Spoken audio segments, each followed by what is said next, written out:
Greetings, Earthlings, and welcome back to 7th Street, and boy oh boy do I have something cool for you guys today. With any luck, maybe this will become a new series.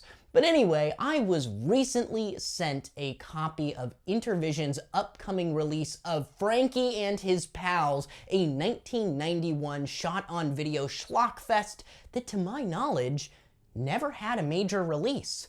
So you know what that means. I might be the first person to ever review this movie. Oh, pressure. Do not fuck this up. Ride me, cowboy! Ride me, cowboy! The movie begins with this scientist and his bodacious assistant. They're just sort of talking about stuff. It's actually not really important, believe it or not. Pretty interesting that they decided to open the movie this way. No, but, of course. But, General, I can't test the time machine yet. We then cut to some credits that roll over this rather impressive tracking shot. I was genuinely wowed by this, seeing as that the movie was made in the early 90s with, I'm assuming, no budget, and a prosumer VHS camera. I spent the entire run of this opening credit sequence pondering how they pulled this off. It looks way too good for shot on Shitio. All I could come up with was maybe they had access to like a cherry picker and drove it down Main Street, or maybe the camera was on top of the roof of some large van or something. I don't know.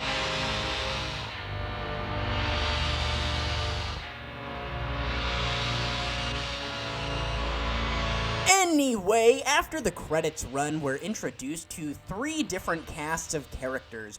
One is our scientist friend from the beginning, and he's still just talking on the phone about something with some government officials, or maybe the officials within this small town, I'm assuming. I'm not really sure. Yeah, like I said, his storyline is actually not very important, except for the twist ending, which I won't spoil for you guys. What's wrong, Sugar Lumps?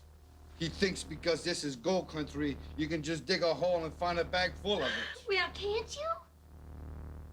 Oh, I know. It's like the Easter Bunny thing, right? Right.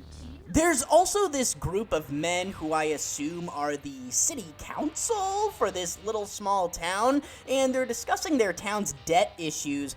This storyline is also not very important and absent for a bulk of the movie. Maurice, if I wasn't a gentleman, I'd tell you exactly what I think of that kind of attitude.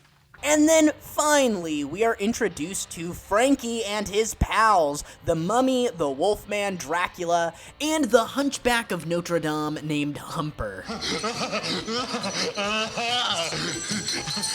you again. My favorite performance out of the bunch here is definitely Drac, whose attempts at a mock Lugosi Hungarian accent is totally hilarious. It sounds a lot more like Al Capone than anything else.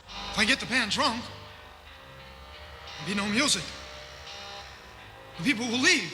This combined with his stupid big hair with the white wings, and all I can see is Paulie Gualtieri from The Sopranos. Cocksuckers.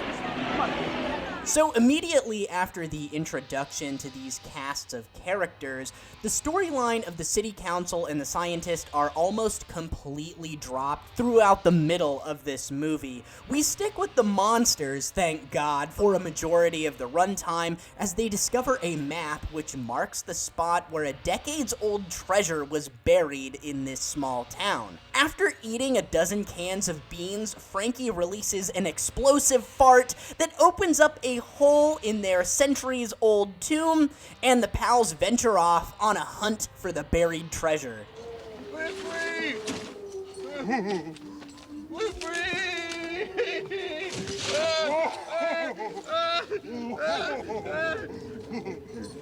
Come on.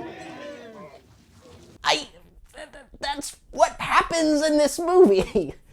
The movie then does something pretty ballsy. It takes a break from furthering the plot so that it can retell us everything that we've seen up to this point, but in music video form. The smell was something terrible. They been gassed. They headed for the opening very fast. The explosion was big. It brought in some light. Drac asked Franky, is it day or night? Yeah, the movie just sort of does this throughout a number of times with these weird musical numbers. Actually, you know, it kind of gives me this weird early days of MTV vibe, or maybe like an Adult Swim sort of thing. It's kind of hard to explain, but I feel like I've seen something like this before. After our first musical number of the movie, Franky and his pals find the X on the map, which leads to an old saloon-like motel that's basically just full of scantily clad beauties looking for threesomes. Hey, there's room for one more.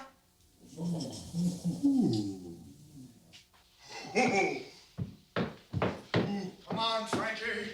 The movie then kinda becomes a boner sex comedy from here on out, with the monsters bumbling around this Halloween party gawking at girls and committing numerous sexual assaults. That is, except for the Wolfman, who actually has some luck finding a lady, but after having some trouble getting it up with her, he discovers that he's a homosexual? You mean like a four-leaf clover? The kind you get lucky with? That's right, Wolfie, you can certainly get lucky with me.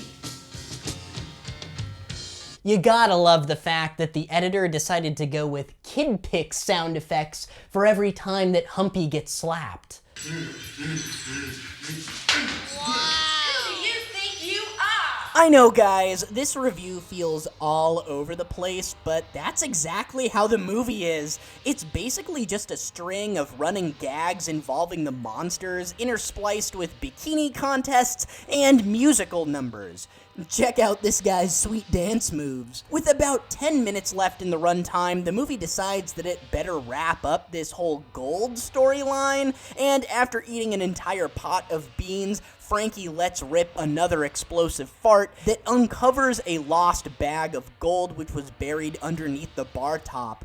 The city council members then show back up randomly, discover the gold, and rejoice at the Deus Ex Machina that will save the town from its crippling debt. We found the gold! The town is saved!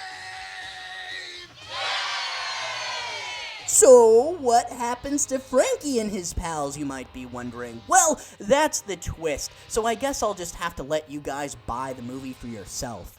Hey, come on, fellas! Wait for me! Oh! You know, I'm typically not a fan of shot-on-video films. I wouldn't rule it out completely, but I just have a hard time getting into them. Franky and his pals is actually one of the better examples of a shot-on-video film done well. The movie has some nice camera work and lighting, and the sound design is pretty well done considering the budget. Sure, the costumes are cheaply made, but that kinda adds to the overall charm of this movie, and that's exactly how I describe this flick. Charming. You can tell that the cast and crew is having a blast with this production, really laying into that tongue-in-cheek feel. Surprisingly, there is no nudity in this one, but that's not to say that it's light on the sleaze meter. It seems that every couple of minutes we get a parade of asses across the screen, which is more than enough in my book, especially this girl with the Daisy Dukes here. I could look at that all day. It's a little bit baffling to me that Franky and his pals never saw a release on home video. It's certainly better than a majority of the other SOV movies of its time, movies like Sledgehammer or The Newly Deads, which found distribution through the likes of companies like Troma. All in all, Franky and his pals is worth checking out for sure, especially if you're a fan of goofy, Troma-esque sleaze. I might even go as far to say that this one's a lost cult classic. Damn, honey. Am I that good? Franky and his pals will be released by Intervision to DVD on June 26th. So make sure that you guys get your copy. You don't want to miss this one. Frankie's gonna fart! Frankie's gonna fart! Hunchback, clear the place, boys!